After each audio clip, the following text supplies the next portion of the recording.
pessoal, tudo bom com vocês? Bem-vindos ao seu canal, meu nome é Priscila Sanches e eu sou a criadora desse quadro maravilhoso que é o Storytime. Se você é novo aqui, essa é a terceira temporada, então tem muito vídeo pra você assistir. Além disso, esse canal está rumo a 100 mil inscritos, então não se esquece de se inscrever e ativar as notificações pra você não perder nenhum vídeo. Mas sem muitas delongas, vocês sabem que quem conta a história aqui no canal é a própria pessoa, então fiquem agora com a história de hoje.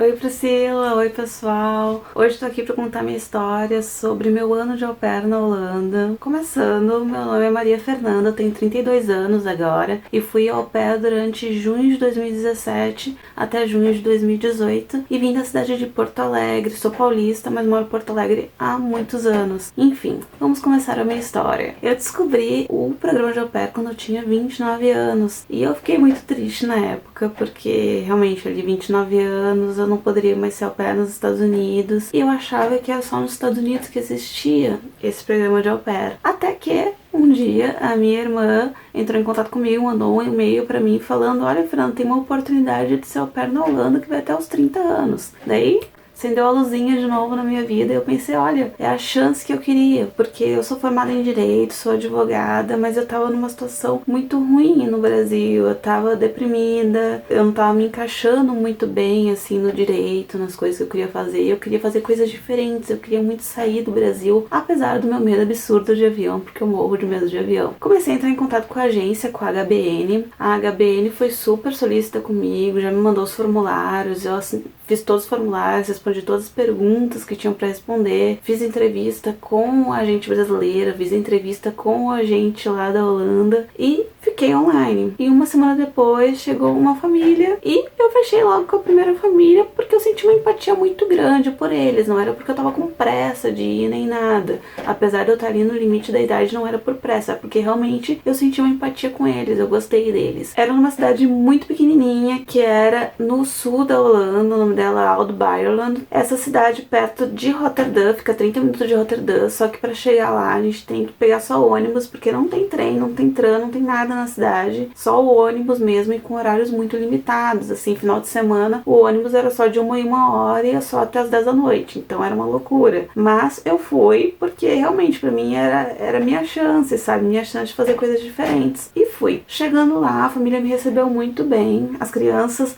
no começo foi muito complicado, porque elas eram pequenininhas, eu não sabia falar holandês, eu sabia falar inglês e as crianças não sabiam falar inglês. Então eu fiquei meio confusa ali com tudo, mas a gente começou a se dar bem, a gente começou a falar por mímicas e tal. Por aí foi tranquilo, a gente começou a se dar bem mesmo, de verdade, eu e as crianças, principalmente eu e a menininha, porque o menino ele passava a maioria do tempo no colégio. A gente não tinha tanto contato quanto eu tinha com a menina. A família era muito boa e tudo, só que quando eu fui me falaram que eu não ia ficar com ninguém em casa, eu ia ficar só com as crianças, e era o que eu queria, porque eu sempre acho que com os pais as crianças mudam completamente. Só que a mãe estava em casa em licença por burnout, que ela estava estressada. Enfim, só que o que aconteceu? Ela acabou ficando o ano inteiro que eu tava lá, ela acabou ficando em casa, ela não trabalhou aquele ano inteiro. Então já começou a dificuldade por aí. Aos poucos também eu comecei a perceber que a família era um pouco complicada. Eles eram um pouco neuróticos. A mãe, ela é um pouco mais nova que eu, ela era 2 anos mais nova que eu. E o pai era 15 anos mais velho do que eu. Quanto a isso, não tem problema nenhum, porque realmente eu acho que ela gostava muito dele e ele principalmente gostava muito dela. Mas as coisas começaram a mudar. Começou a ficar uma coisa muito estranha e começou a me afetar muito. Por exemplo, um dia estava eu indo no supermercado comprando meu iogurte, cheguei na casa, peguei uma colher e subi pro meu quarto pra comer o iogurte no meu quarto. Deu ali, sei lá, 1 ou 2 horas, recebi uma mensagem da Rocheferne perguntando se eu tinha uma colher no meu quarto, porque eles estavam ali vendo as coisas e tava faltando uma colher. Tá, ok, tem uma colher, vou descer, vou entregar pra eles. Chegando na sala, ali, estavam eles com a gaveta, todas as colheres pra baixo, com os pratos todos pra baixo, contando colher e contando prato. Eles me falaram: nós temos 30 30 colheres e agora só temos 29. Por isso que nós pedimos pra você. Ou seja, as coisas começaram a ficar muito esquisitas. A família era muito neurótica mesmo, eram coisas absurdas. Tudo piorou no dia que eu acabei descobrindo que a minha host tinha um amante. Sim, ela tinha um amante. Ela tinha um amante, ela levava o amante pra casa. E ela me pedia pra eu sair com as crianças enquanto o amante estava em casa. Por quê? Porque meu host viajava muito. Então quando ele saía pra viajar, ela trazia este outro pra casa. Como que ela conseguiu isso ficando em casa? Eu não sei dizer. Eu não sei se é um relacionamento mais longo aí do que eu imaginei. Mas enfim, foi o que aconteceu. Até então eu não queria me meter em nada. Não quis me meter, nunca quis me meter. Porque isso não é um problema meu, era um problema deles, um problema da família deles. Só que o problema todo aconteceu quando as minhas crianças viram o cara na casa. Por quê? Porque teve um dia que ela me falou assim: sobe com as crianças, fica lá no seu quarto com as crianças. Só que a menininha, ela tava muito desconfiada. Ela era pequenininha, ela tinha 3 aninhos, mas ela tava, não sei, ela sentia que tinha uma coisa muito errada, sabe? E ela não quis ficar de jeito nenhum no meu quarto, porque aquilo nunca tinha acontecido. Porque quando ela tava no meu quarto, ela queria ficar lá, ela queria dormir comigo, ela queria tudo lá. E ela quis descer e eu não consegui segurar. Daí eles desceram e viram os dois. E nisso eu não sabia o que fazer, eu não sabia onde meter minha cara, eu não sabia como agir. E falei pra ela: desculpa, eu não consegui manter eles lá no quarto. E ela falou assim: criança não tem querer. Engoli aquilo e fui viver minha vida. A partir daí começou a se transformar minha vida no inferno, porque tudo ela implicava com o que eu fazia. Eu comecei a me irritar, ótimo, né? Me irritar mais com a situação, porque ela tava me pressionando muito e por conta deles abusarem muito dos horários também. Eu fazia muito mais do que 30 horas por semana, porque eles saíam e não voltavam. Eu falei assim: ah, não, eu não sou acostumada a falar não. Normalmente eu tenho essa tendência a ir fazendo as coisas, ainda mais porque eu gostava muito das crianças, então eu não tava me importando muito com o fato de estar fazendo as coisas, né? Daí eu peguei e falei para eles: não, olha, vamos conversar sobre a questão dos horários, porque realmente é uma coisa que tava me incomodando, o que na verdade não era o que tava me incomodando. Tava me incomodando era o resto todo, só que eu tinha que focar em alguma coisa, sabe? Eu não quero ficar tanto tempo envolvida nisso. E ela falou: tá, vamos conversar. Passou 2 dias, veio o host conversar comigo, não ela. Ela ficou no quarto, as crianças tinham ido pro colégio e o host começou a gritar comigo absurdamente. Um homem de 2 metros de altura começou a gritar comigo, falando que eu comia toda a comida da casa, que eu acabei com 2 potes de maionese no final de semana, sendo que eu não como maionese. Daí ele me perguntava: tá, se não foi você então, o que que é? Tem alguém entrando aqui na casa pra comer maionese? Não sabia o que falar. E sendo que um dia antes era um domingo, e no domingo eu tinha saído. Quando eu cheguei em casa no domingo, o meu quarto estava revirado. Eles tinham entrado no meu quarto, lido minha correspondência, visto todas as minhas coisas. E aquilo me deixou muito indignada e me deixou, na verdade, com medo. E no outro dia ele começou a falar um monte de coisa, começou a falar coisas das minhas correspondências, sabe? Foi muito horrível, porque ali na frente dele eu não chorei, tentei me controlar o máximo possível, porque eu tava com medo da situação. Quando eu cheguei no meu quarto, claro, desatei a chorar, entrei em contato com a agência. A minha sorte é que ele também tinha entrado em contato com a agência antes, falando um monte de absurdo, coisas que não faziam o menor sentido, assuntos que não ligavam uns aos outros, assim, sabe? E daí as meninas, quando eu liguei, elas falaram: você tá precisando de alguma ajuda? Você quer que a gente vá aí, não sei o que? Elas tentaram me ajudar de verdade, porque elas perceberam que ele tava totalmente descontrolado. E daí eu falei: não precisa, eu quero realmente pedir o rematch, eu não quero ficar na família, por mais que eu ame as crianças, eu não vou aguentar passar por isso, sabe? Porque não vou ser eu que vou falar nada. Eu acho que no fundo ela acabou falando esse bando de coisa pra ele, acabou transformando minha vida no inferno, porque ela achou que eu ia contar alguma coisa. Só que eu não ia contar nada, não tem nada a ver com esse assunto, sabe? A única coisa que eu queria era preservar as crianças. Falei com a agência e fui falar com a host e falei: olha,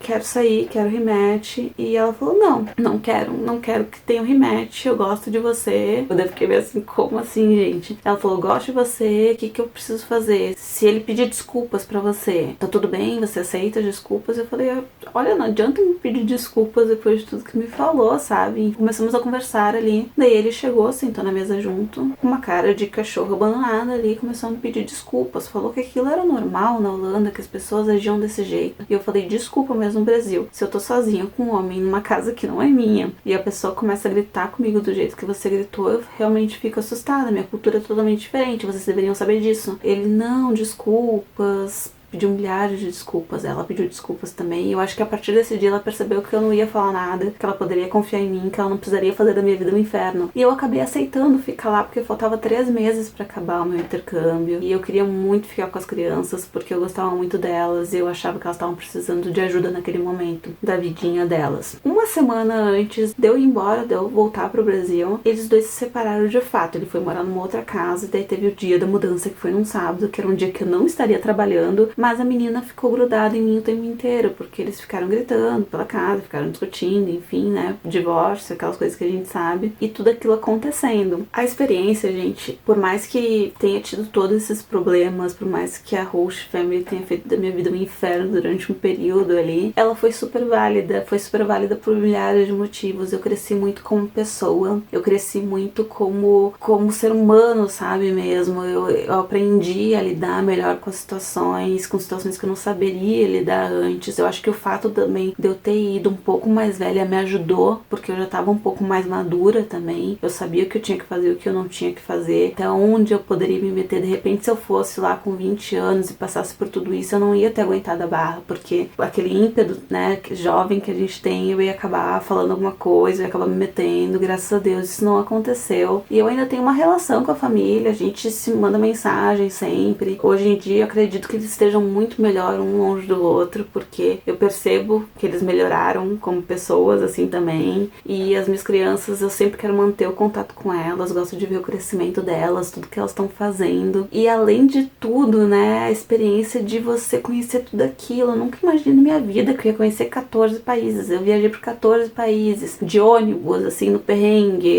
Uma vez eu fui para Paris, demorei 24 horas para chegar em Paris, porque o ônibus fez tanta volta no mundo, assim, um lugar que eu poderia chegar em 5 horas, cheguei em 24. Mas enfim, foram experiências únicas, assim, na minha vida, que eu nunca vou esquecer, e eu agradeço muito tudo, agradeço a minha irmã por ter mandado o e-mail, agradeço o universo por ter colocado essa oportunidade na minha vida, agradeço inclusive a própria família, sabe, apesar dos problemas, eu agradeço, porque me fizeram crescer muito, muito, muito mesmo. E hoje, aqui no Brasil, já faz um ano que eu voltei, eu tô passando por alguns problemas, claro, assim, de readaptação. Eu acho que isso é super normal, toda au pair que chega passa por um problema de readaptação, por mais que faça um ano já que eu voltei. A gente se acostuma muito com a parte boa, né, com segurança, com tudo, e quando a gente volta a gente fica um pouquinho tensa com tudo isso, mas eu não trocaria por nada neste mundo a experiência que eu tive lá. A Holanda é linda, é maravilhosa, Amsterdã é lindo, Rotterdam é lindo, a minha cidadezinha Altbayerland é linda também. Tudo isso me fez só ser uma pessoa melhor. Então é isso, gente, espero que vocês tenham gostado da história, uma história um pouco confusa, um pouco, né, complicadinha, mas que teve um final feliz. Eu acredito que todo mundo esteja feliz agora no momento, né, minha host family tá feliz, eu tô feliz, as crianças estão felizes, tá tudo certo. Se você gostou, me siga também, eu tenho um canal no YouTube, acho que a Pri vai deixar aqui embaixo, e também no Instagram, @FernandaCetim.